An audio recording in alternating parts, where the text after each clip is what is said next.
here with my brother Elias. We are Hello, hello. Basketball Therapy, Sam Olufemi podcast, a mashup.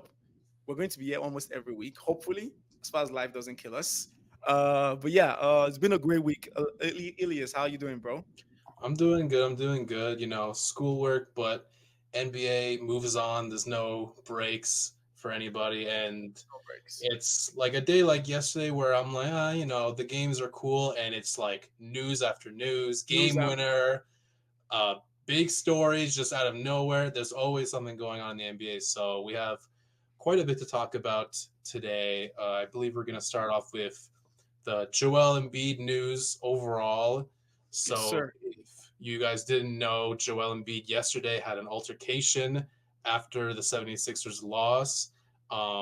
And it was reported as an assault first, which it technically is, but assault is such like a broad term, and then it Yeah. was reports that it was a punch. And then we found out people said it was actually a shove, and it was against this guy. His last name is Hayes. I forgot his first name, the reporter. He's yeah.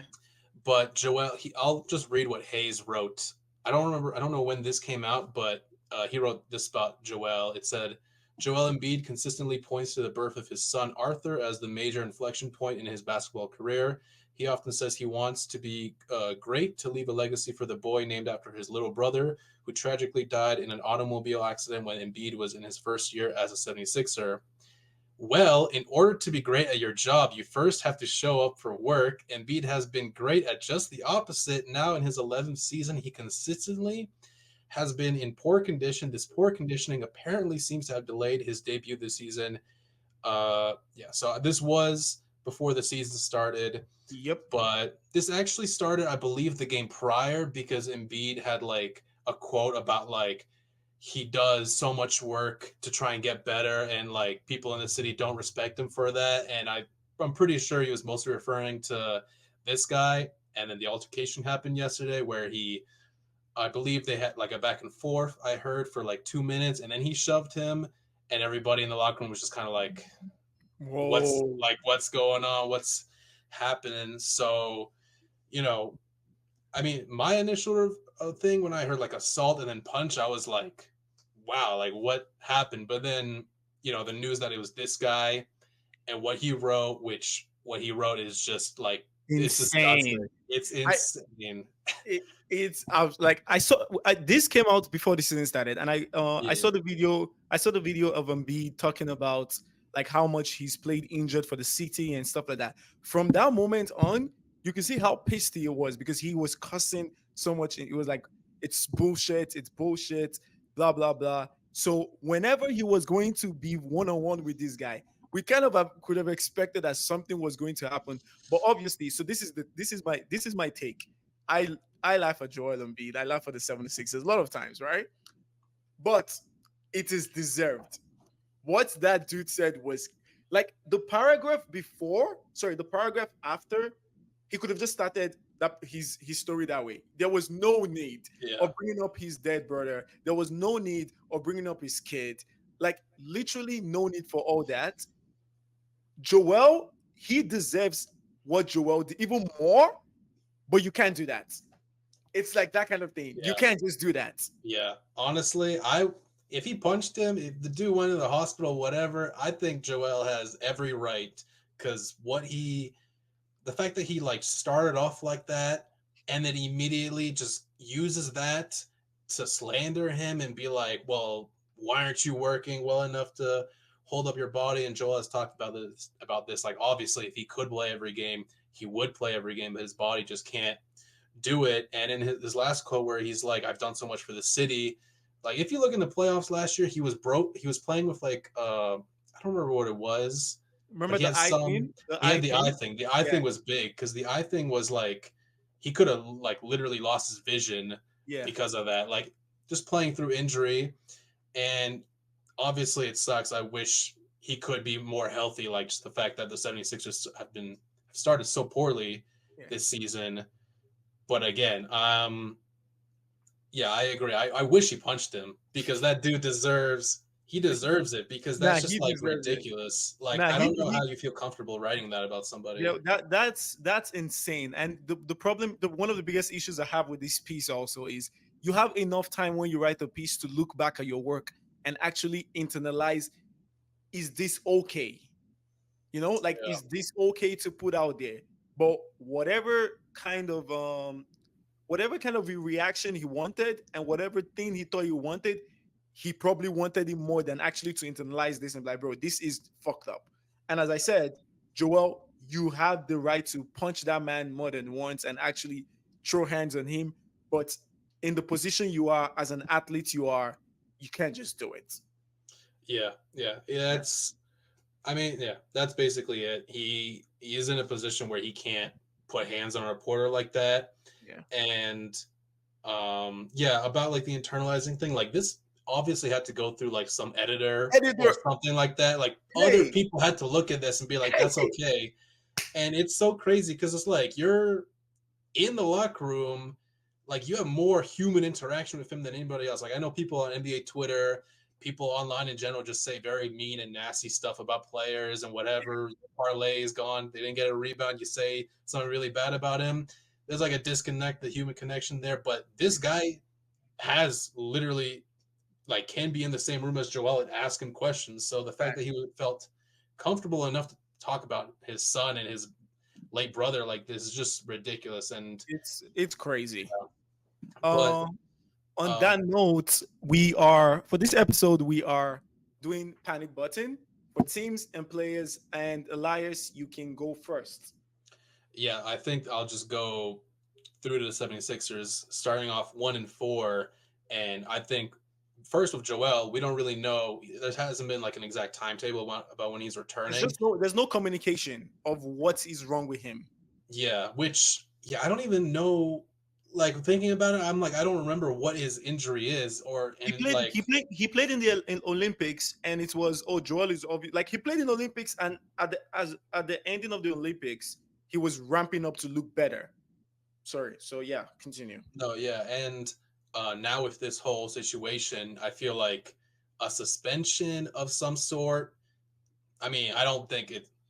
Just politically, like they would have to probably suspend him for a little bit. So Fine. eventually, when he is able to come back, he might be suspended for an extra game or two or whatever. Yeah. So, I mean, starting off 1-4, their offense has been really bad. Tomorrow, however, Monday, Paul George comes back against the Suns for them. So that'll be a huge thing to look out for in tomorrow's game to see like if they look a little better. I mean, they should look better. Obviously, integrating a new player into the team, against the Suns, which are actually have been a pretty decent team so far. But yeah, right now 1-4, one of the worst offensive teams, one of the worst defensive teams. Maxi is averaging 30 points basically on league high 41 minutes. So I mean, they have no other choice but him, and he's shooting only 38% from the field and 26% from three. So just in general, the 76ers, like this is not the start you want when you bring in Paul George and Embiid, and this is like, okay, this is our year. We have a big three, and they need to make some type of run. And this is just a very bad start. So like on the panic meter, it's definitely up there because again, we don't know when Embiid is coming back. Paul George is coming back, but just integrating him like that without Embiid, we'll see how that goes.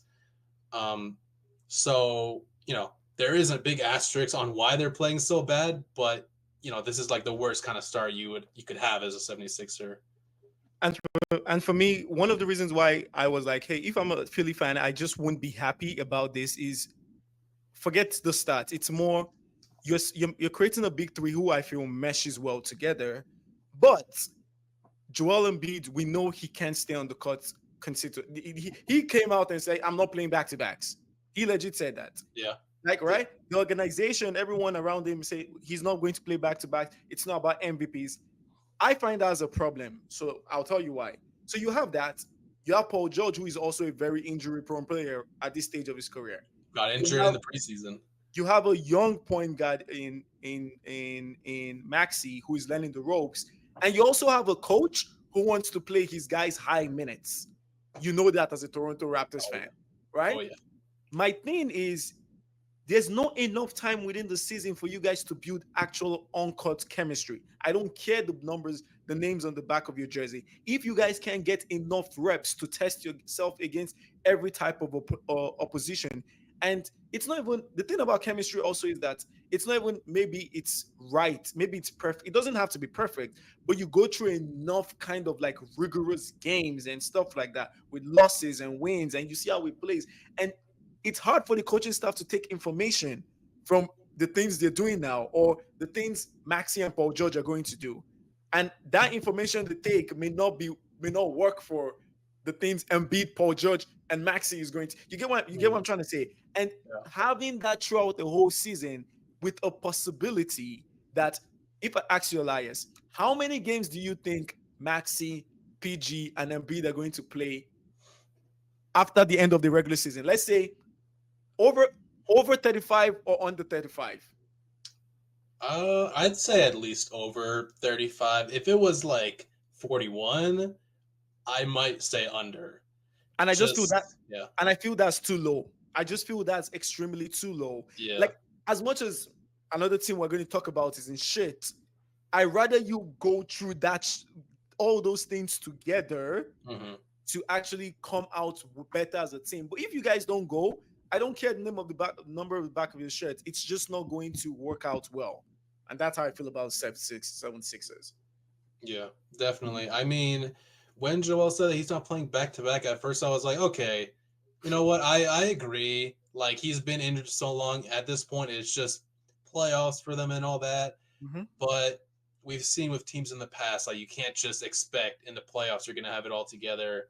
And with his timetable, we don't know. Paul George always potentially injury prone. Yeah. Yeah, that question of like consistency and like now that you bring it up, like how bad this team is right now without Embiid, like him not playing backs to back, it's like sure he might he'll maybe be more healthy, you hope, but like a freak injury can happen at any time, even if he doesn't play back to backs. And the way that the team would look on like a back to back, like of course other players are gonna be tired too, you know, and Yeah. going from one game where you got your MVP caliber player to the next game where he's just out, 30 points are gone, whatever, 12 rebounds, 6 assists from him are gone, and then you got to supplement that. Everybody else has to step up Yeah. one after a game. I don't know. It's gonna be very interesting to see how the Sixers figure this out. Yeah, we'll see. We'll see. Um, On to my team. Oh my goodness. Okay. Listen, sometimes in life, you need a big giant. You need a big giant panic button. You don't even need like a panic button. You need to you need to paint the whole house red or some shit like that. Yeah. The Bucks. The Bucks are in a shithole. And you know what? You know what's so funny? Like, let me tell you, like, I'm actually very positive. Very positive rather this than happen. We're in panic mode because for me as a fan, there's some times where this has happened to me in soccer and everything, where I actually want my team to lose. I need you guys to keep losing. And I need the losing to not stop. Like on Monday, I'm rooting for the Cavs. I need another loss because sometimes as fans, we want wins to mask the issues. And when wins mask the issues, you're going to have the organization a lot of times not make the required changes because it's hard to see past, oh, we're 5-2, we're 5-1, you know?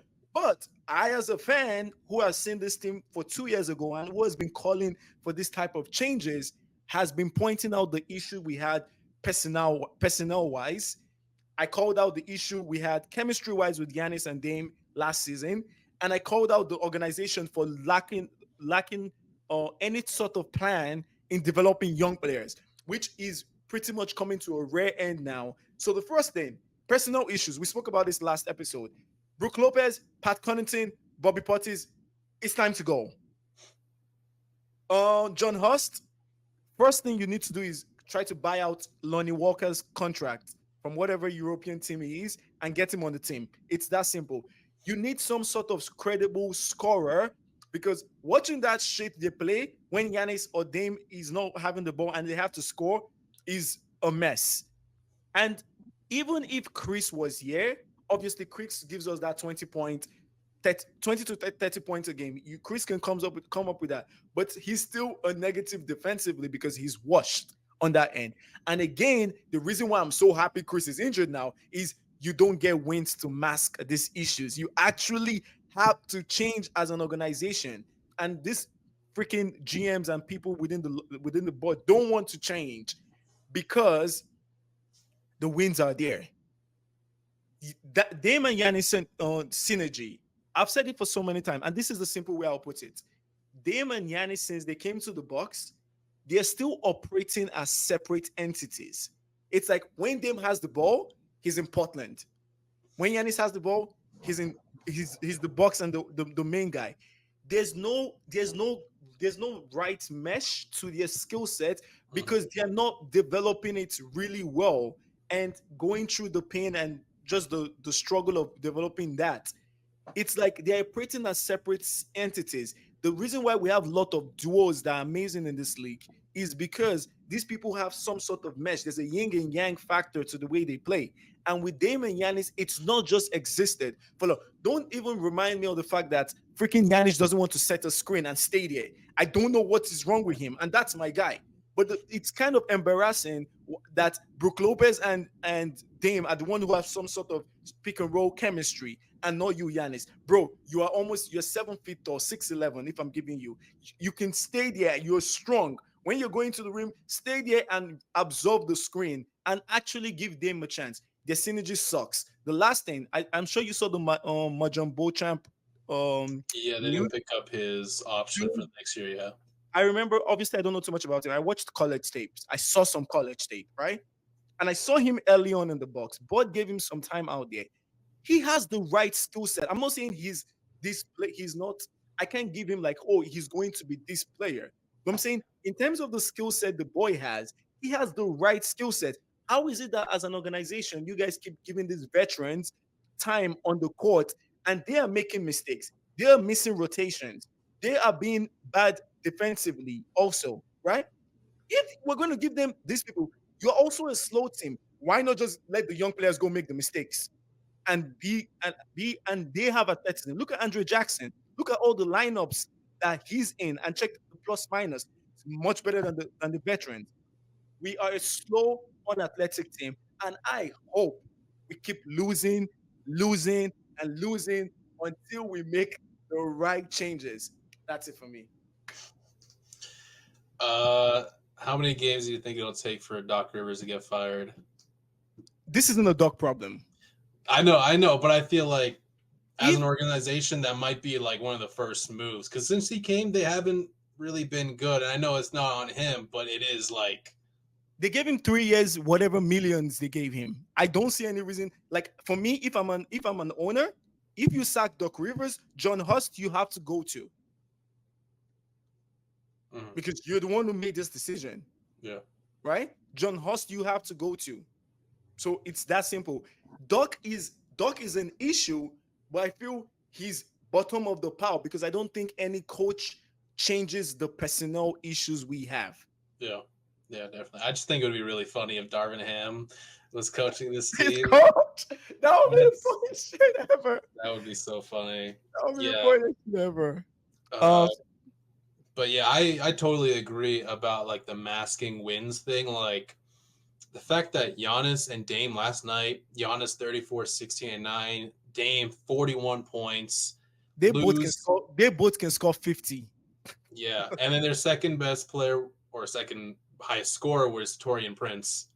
And then Brooke with 6, Bobby Portis 10, Pat Connaughton 0, Gary Trent 3 points. I'm so glad Gary Trent is not on my team anymore because he's a good player. He's a fun player, but he can be very inconsistent. And so far for you guys, he's been consistently bad. So there's that. But yeah, the fact that they're 1-5 and their only win is against the 76ers, who we just talked about. And it's so funny because right now today the Pistons just won a game against the Nets, and now technically the Bucks are 15th in the East. So Oh, they are we're losing tomorrow morning also. Tomorrow. Just trust me, we will losing tomorrow. Like I already know this. playing against the Cavs again. Yeah, Yeah, Cavs are good. we're losing tomorrow. All the Giannis could have scored 40 yesterday. Dame could have scored 50. We're going to find a way to lose that game. It's just the reality of things. Yeah, so I mean, yeah, I'm glad. Like you said, I agree. Like, keep losing because that's the only way that real change is going to happen. Yeah. Because if they were able to win a couple of games, if they were 3-3 or 4-2 or whatever, these whatever changes that need to happen would probably not happen at this point. Like, something's got to change soon, and if it doesn't, then drastic changes are going to have to happen, which I think ultimately will be for the good. Do you think there's any chance that Dame might get traded? No. No, they're not going to accept. So a lot of times, this organization, there's a certain pride and ego you have to have. They're not just going to accept this did not work. You get? Yeah. And I want to give Dame and Giannis the actual chance to make it work. And I am actually pointing my hands at Giannis more. You are the leader of the organization. You are the franchise player. Find a way to bring everyone along. Like that's why the game before Giannis scored 37. I think his plus minus was zero, and we lost by 30 points. And everyone was like, "Oh, how is he doing this and everything?" And I'm watching these games. He's not actively bringing everyone along. It has to be everyone. It has to be Dame with him. It has to be like, hey, bro, like, okay, I can get my shot anytime, but man, Dame is hot. Oh, they missed the last 5 shots. I'm going to make sure you get the ball. I'm going to make sure I screen for you. I'm going to make sure you score. Don't do the, oh, we're down. Oh, I'm going to go drive. Because what's the point? Like, we're already 1-5, right? You might as well lose some games. Even if they, you might as well lose more games. But you make the other guy know that, man, you want my success, right? And this is where I feel Giannis has to take some sort of blame that you have to bring everyone along, and Dame especially, because I can see him the way he's talking in presses that he doesn't want to overstep.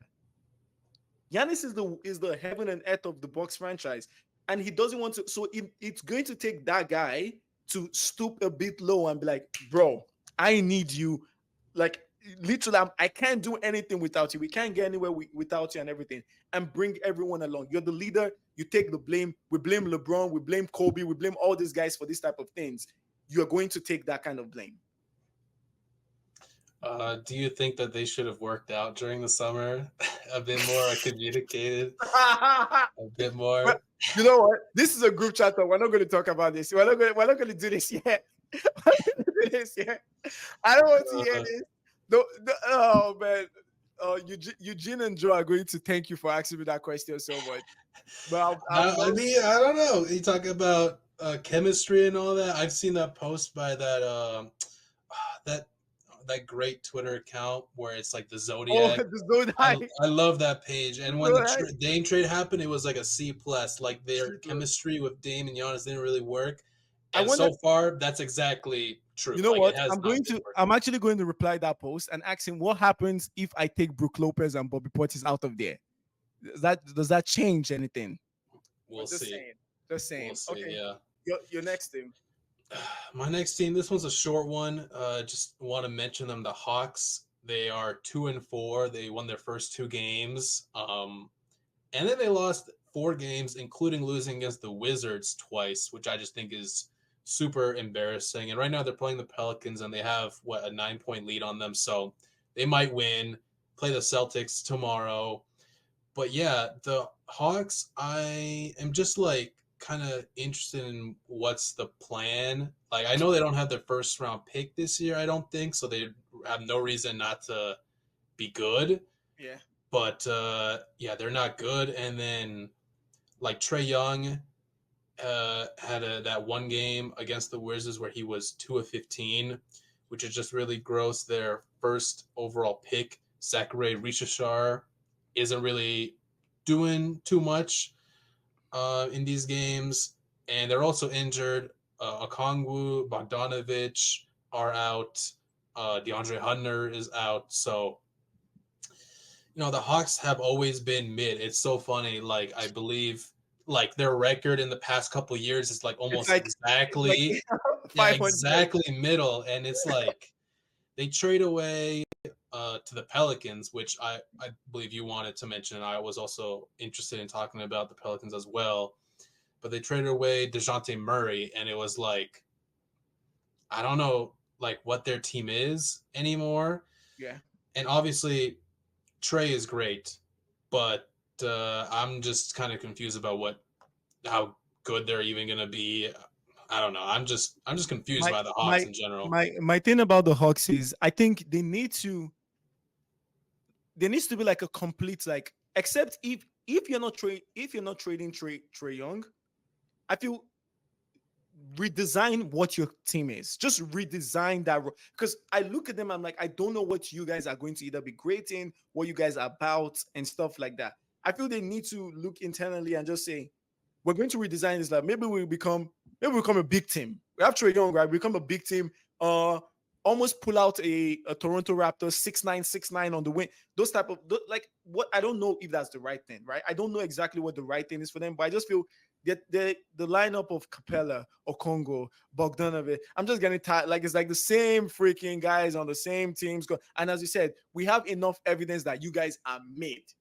Like you're just average. So Yeah. it's either we choose to be completely bad by trading Trey Young, or we look like okay, we want to be active in the trade market. We are going to trade our players, even though we get players that might not be in the outside world look like great players or better players. We're going to trade our players for maybe we get more picks in the draft or stuff like that, right? So I just feel again, it's almost like the Bucks thing. The Atlanta Hawks thing is just like the squad is just man old. It's time to move on. Mhm. Literally, that's how I feel about it. Yeah, the Hawks for sure. I think like somebody like DeAndre Hunter needs to be traded. Like you've had him for so long, and Maps. I wanted him on the maps for so long. he's done like nothing. Oh my Jalen god. Johnson this season, you had like those high expectations for him, and he's had a couple better games, but he started off a little bit rough. Yeah. I'm really a fan of Dyson Daniels, and Really. Me too. That's my defensively, guy. defensively he's been great. So, I mean, they have some nice players, but they got David Roddy 19 minutes, and like Larry Nance Jr. and their first overall pick who's not that good, and Capella who's not is I don't even know I don't think he's good anymore. I just don't think Not he's good. that good anymore. It's just not good anymore. So yeah, the Hawks just need to do something else I in agree. general. I agree. And one of the low key things in the NBA, one of Luca's best defenders is Dyson Daniels. People don't know that, but that guy is one of Luca's best defenders. Like he gives Luca problems. Um, Onto my team, the Hawks are playing them today, the Pelicans. Let me just is my Pelicans talk is very short and sweet. One, someone is not living right in the city of Pelicans. One of them, someone on that squad, whether on the coaching staff, on the team, is not living right. The reason why I say this, I went to New Orleans in the summer. Very, very interesting city. That's all I'll say. An incredibly interesting cities for if you can guess what I mean. Whatever comes to your head, that's what I mean. And I'm just believing that someone on this Pelican squad is doing things that are abominable. Because why is your whole team injured? Why is Zion? I think Zion missed today's game, right? Yeah, he's not playing. He got right hamstring String tightness. something. This dude has had a hamstring for forever now. It just seems. Dejounte Murray out of there. That was such a bad loss in the first game. Like Trey Murphy, and he would have helped so much. Trey Murphy out of there. Who else is missing? Who else is missing? Herb Jones is out and CJ McCollum. Both of them are out for I think 4 to 6 weeks, which is really tough. At some point, it's like it's almost like the Philly thing, right? You never get your guys enough on the courts to actually even know what you guys are freaking are, and one person is out and one person is in and stuff like. And come on, you guys lost a 30-point lead to Golden State without Steph Curry. Then you came back the next day and Golden State blew you out. I think they blew them out the next game. I think they I played. They I played think they played so. Yeah. they played them back to back. Yeah, they Let me lost 10. Yeah, they lost 124 to 106, and then 104 to 89. So just exactly. So two bad losses. think about it. In the 124-106 game, they were leading by 30 points and they still got blew out. That's so crazy. This team That's is really going, they are not going, they're always going to be dark horses, dangerous, but I don't even buy it because you're never there. Your team is never. I love DeJounte Murray. That's my guy. That is my. Ever since his first year, I've been a DeJounte Murray friend, and I thought he would really help, and he was going to have a great, great season with them. I actually believe that. But they need to do like some cleansing. They need to do some cleansing. They need to bring some reverend, someone to cleanse whoever in that locker room is doing Yeah. something that is because this type of injuries don't even make sense to me at this point. Okay. Okay. It's really rough because like before the season started, it seemed like they almost had too many players. Like they had DeAndre Murray, CJ, Herb, Brandon Ingram, Zion, and oh my gosh, what's the last guy? Who we're talking about? Trey Murphy. So that's Yeah. six dudes. None of them are a center, but those are all Oh, six dudes that are worth. they also have no centers. Yeah. Yeah, they got the rookie though, who I think has been pretty decent for them. Yves Missy, I believe. Oh yeah. Um, Is it the Cameroonian guy? I think is that him? I believe so. Yeah, but like I went before the season started, I'm like they have more than enough for a starting lineup, and I just felt so weird. They had all that Brandon Ingram stuff, like he should get traded. He doesn't want a contract, whatever. It just seemed inevitable he was going to get traded, and then he didn't get traded, and it just felt like it would be kind of weird to start the season with him there. But Yeah. then Murray goes out in the first game. Trey Murphy's injured already before the season, and then now you got CJ and Herb out for 4 to 6 weeks, and now it's like Zion you, didn't start. Zion didn't start the first game of the season. Now he's out. Now it's yeah, just then this is what's going to happen. They're going to be around like ninth. Then everybody's going to be together. Then they'll make a run. Then they'll probably win one playing game, and they go like it's just you yeah, never gain like chemistry is so important. You guys need to be on the court. Like you guys just need to play through all the potential challenges that you will come across against teams. And it doesn't mean you win in the regular season. But my belief is those moments actually help your team's cohesiveness and play because you've had enough type sample size with each other. You've gone through the ringer with each other. That come playoff time, you know where to go.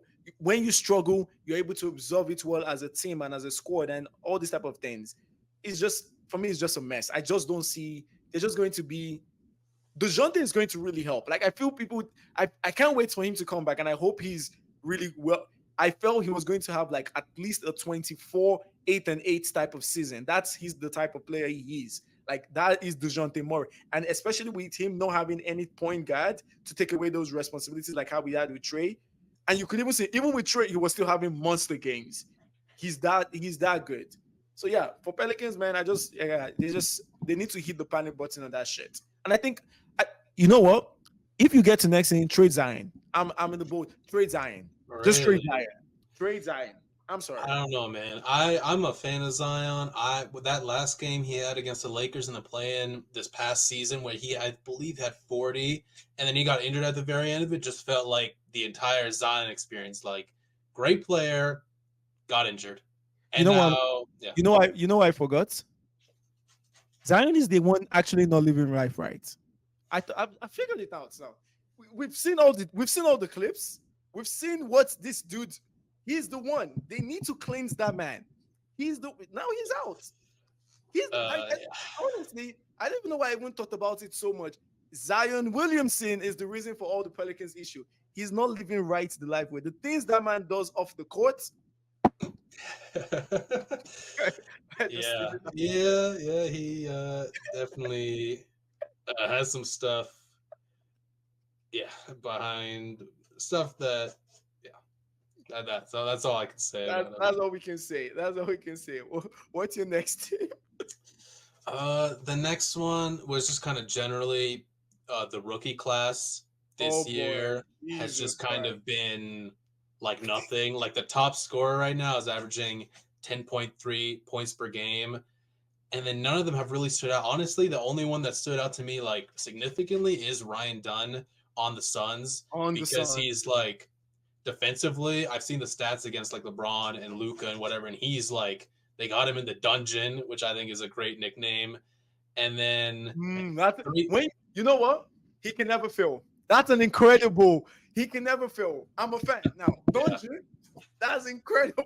I love that nickname. And then all of a sudden he's like shooting threes well, and like in college apparently he only He was made like missing free throws. Like he was yeah, like he airballing free airballed. Yeah, I throws. saw that. I think he made like maybe 20 in his college career or like season last year, and now he's had multiple games hitting three per game.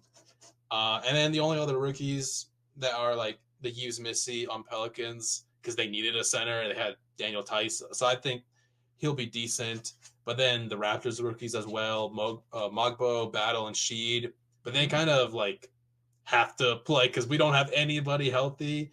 Yeah. But yeah, outside of that, like first overall pick, Zachary Richardson, Alex Starr, even Zach Edey kind of struggled to go off. Like nobody has had super crazy games. Yeah. Um, so that's just something to look for the rest of the season because I have no idea who would be a rookie of the year right now. To Bro, be I, honest, I I don't think there's any rookie that I even have in my memory outside of Ryan Dunn, as you said, that's been like impressive. Because the reason why he's impressive is that he's a major component, and we spoke about the Suns. He's a major component to be able to guard those big wings, those point guards, and everything, and he's contributing to winning. So right now, if there's a rookie of the year, it's that man. Because and honestly, I'm sorry, Ryan Dunn, great season you're having. But him being your rookie of the year shows how terrible every single one of you have been. And I completely agree. I was listening to, I think I was listening to, was it I was listening to a podcast. I can't remember what podcast, but they were talking about it. Yeah, the rookie class. It's bad. It's bad. It's bad. yeah, yeah, Um, definitely. for me, the thing, it's now it feels like I'm dumb, I'm stupid. But the panic stuff I had on my stuff was Lucas shooting, and I went to go look at the stats now. He's back. It's not, He's it's just this back. it's this shoots. So it's like, hey, throw away that panic button you have, Savvy. Yeah, man, Lucas shooting was terrible, man. What can I say? I was getting so pissed watching this dude. He used to be the first quarter demon where he scores like 15 points in the first quarter. Like Lucas starts games off and he's like, fuck you guys. I'm going to demoralize you guys immediately. Then I'll start dishing it to my teammates and everything. It's either you guard me one on one or you start double teaming. And when you double team me, I'm going to kill you and stuff like that. And he's been great in the third and fourth quarter, right? But he's been terrible, and that's caused slow starts to the team because again, this goes back to the chemistry thing. Your team has some sort of memory of how things go. So in that first quarter, the team is kind of last. Luca will do his thing and everything. But now he was shooting like 34% field goal percentage. Like that was crazy. But now he shot well, so I don't know if that matters anymore. So yeah, Hmm. my panic, my panic ends tonight, I guess. But let's see if it continues. Yeah, Luca just really was very poor shooting, and I was like, Luca could definitely be like an MVP caliber. Like it's like inevitable that he'll win an MVP, but the way he started uh the shooting the ball Yeah, hasn't really been good for his case right now. yeah. So yeah, that's yeah. The MVP. He's always started late in the MVP race, kind of thing. Like always, he's always messing around in the first. Like he's a messing around player. Like sometimes he wants to try how daring he can be, and I'm like, bro, you've made 5 out of 5 shots. Now you take a 40-footer because you want to test how you want to be. Then, oh, it didn't work.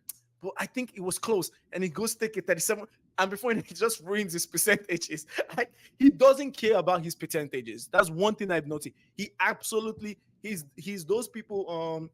He's like Peyton Pritchard. They will shoot that freaking ball 1 second to go. They don't care about it. He's one of the players that doesn't care about it. But obviously, that doesn't work when you're the head lead gunner of the team and your team drives some sort of needs that boost at the start of the game. And it revolves around everything the Dallas Mavericks do. Once he starts hot, you're going to pick one thing. You either double team the man or he gives you 50. And I don't know if you remember last season, it said The Atlanta Hawks were the team that double teamed the most before that game against Dallas. That game, they decided to double team the less against Luka, and he gave them 74. Yeah. So so he's going to start his MVP stuff late as always, which is annoying. Which is annoying because I expect him to like it's. I feel if Luka doesn't end his career with at least two MVPs, it will be a waste to how great this season has been, Yeah, right? for sure. I can definitely see that. I think he's, I wouldn't say deserving, obviously, but like he has the potential to win multiple, and he should win multiple. Like he's been top three in voting like the past 3 years In at least. in his second season, he averaged 29, 9, and 9. Yeah, like yeah, Like, he's a LeBron caliber player in terms of like how good he can be in the league. Maybe not all time, yeah, longevity and all that, but yeah, yeah, completely agree. yeah. Oh, then now should we go to the drama of yesterday? As a Raptors fan, you know what? I want to ask you how you feel about this because you're the Raptors fan. My opinion Okay, doesn't really matter. okay, How do you okay. feel about? So yesterday, for context, guys watching, Vince Carter was having his jersey put in the rafters and all, and Drake was there. They were playing against the Kings. So certain things happened with how the summer went and all. Ilias, tell me how Yeah, you yeah. I mean, the Vince. I really like the jersey retirement ceremony. I thought it was so cool, like how emotional he was, and like how I love the banner. I love the fact that we won that game. Our second game, the second game that we won this season, yeah. uh, went to overtime. RJ been playing great. Grady, I love you, Grady, so much. He's actually has the most points per game out of any second year player right now. Not Wembenyama, not Chet. It's Grady. Wow. So Wow. that's my most improved player. But yeah, the Demar and the Drake beef thing situation was so dumb. I think it's stupid. I don't. Okay, I understand why Drake was on the broadcast and everything, but you know, I I think don't DeMar deserves to be retired eventually. I think Kyle should go first. And I think DeMar does deserve it. But I think it's just so funny that Drake on the broadcast, and he's like the global ambassador for the Raptors, yes. basically trashing one of the best players in our franchise history and saying if there was a banner there, he'd go and rip it down. And then DeMar afterwards being like, that's a long way up for him to climb to rip that banner down, which I think was so funny. Yeah, I just think it. And then at the very end of the game, when Drake, like, obviously sitting courtside and DeMar, like, walks past him, and I think he said, like, fuck you, pussy. But the way Yeah. he said it looked like he was whispering to himself or whatever. Like, it looked so, like, what are you doing, man? And this is what I'm saying, right? It's the reason why it's stupid is DeMar DeRozan's beef or whatever beef you had with Kendrick and DeMar DeRozan's part in it has nothing to play in him being a Raptors player or a former Raptors player and one of the players that deserves a statue or his jersey in the Raptors and everything. It has nothing to do with your beef. And if you come on the broadcast, you are no longer Drake. You are obviously Drake, but you're coming on the Toronto Raptors broadcast, and that programming is going to lead to whatever commentary you're going to have. And in this place and at that time, this is about Raptors basketball and the fact that Vince is getting his jersey retired, and you are having another player who is also going to get his jersey retired on that broadcast. It's completely stupid to just make that statement. Yeah, And I yeah, think, yeah. yeah, And it kind of like annoyed me. I mean, it's inevitable that like academics and all these pages on Twitter post like what Drake stuff is said and whatever. And I'm like, this is the only time Raptors get any like real media attention is when Drake is on the broadcast and says some stuff. And yeah, I just thought it was so dumb that he mentioned that in the broadcast. And there was also another point where I believe there was some like singer or like artist that he's worked with that was sitting courtside as well, yeah, and he was like zooming on her and they were like the camera was zoomed in on her, and he was like, Oh, I think I didn't. What did he say? he I said, didn't. What, like wowzers, like look at her, a national treasure and whatever. I'm like, this is a basketball game, bro. Like, what are we doing here? what are we doing, bro? Yeah, I just thought that was so dumb. And honestly, I'm cool with Drake not being so heavy part of the Raptors anymore. I understand he's probably still going to be there, but I just think it was so childish of him to mention and even make that kind of comment on the broadcast. Like, just yeah, so Just dumb. yeah, just childish, and honestly, it's no surprise coming from the person it comes from. So Yeah, just gonna leave it at that. yeah, Just gonna pretty leave it at much. that. Hey man, it's been a great episode, man. I've enjoyed this better than the first, and hopefully the next one is better than Oh yeah. next. Uh, yeah, man, we have a long. What games are you looking forward to this week that's coming? Ooh, okay, let me look. Tomorrow We there's a lot of games. Tomorrow, on a Raptors Monday. Nuggets. I Yeah. would love the Raptors to beat the Nuggets this time because they deserve to win. And the Nuggets did not deserve to win. Mm-hmm. Bucks and Cavaliers tomorrow as well. The Cavs 7-0. If the Bucks go 1-6, that would be crazy. Cavs 8-0. Just get ready for the loss, Bucks fans. We're getting that. We're getting that L put on us, and I'm rooting for it. Thank you. And then what other games? Let me see here. Oh, we have the Warriors versus Celtics on Wednesday. Yeah, Steve I see this right now. That's Steve Kerr, Jason Tatum. Even though Steve Kerr is not on the court. I'm so surprised that the Warriors are like 5-1. Side note, like, We didn't and talk, Curry's not even playing. He bro. hasn't really played much. We didn't talk about that obviously because we're talking about panic button. But Yeah, yeah, like the Warriors have been good. Have been good. defensively they've been great. And Buddy Hield, like I'm not when surprised. he signed, it was like, oh, he'll be good in that system. But it's like, oh, he's really good in this system that Bro, shoots threes. Like he's really good. think about the teams Buddy Hield has been, and those teams did they didn't. I don't think those teams prioritized that kind of shooter in their system. Buddy Hield has been a bucket since he stepped in this league. Like he's an insane sniper, and he's obviously had issues defensively and stuff like that. But you can just imagine that movement. That's also the aura of it. Steph Curry being there.